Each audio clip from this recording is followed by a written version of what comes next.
Més grans, més caòtiques, més altes, més globalitzades, les ciutats actuals són així. Però com serà la ciutat del futur? Quin és el futur de les ciutats?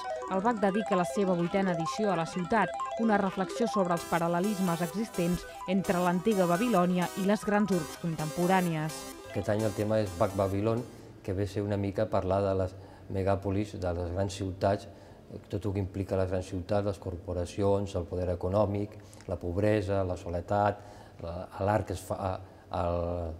que surt de dintre de les ciutats, com pot ser la moda, el disseny, la publicitat, els murals, els grafitis, etc.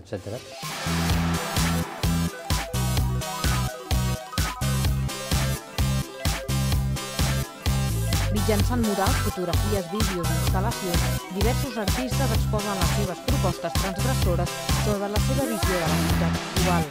En este caso es como algo como más, como lo hablábamos, como una especie de prostituta, ¿no? Babilónica, entonces como una especie de explosión de personajes es muy generoso. Para mí es como muy algo como muy... nos interesaba también, ¿sabes?, la proliferación de la metrópoli, ¿no? Estas diosas que representan básicamente al final a cabo la ciudad, ¿no?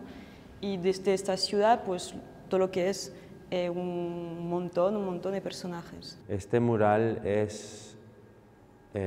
toca muchos temas: globalización, poder, los poderes que hay en este tiempo que vivimos, y de la guerra. Cuando vemos esas cosas nos da mucha angustia, i estas són esas angustias.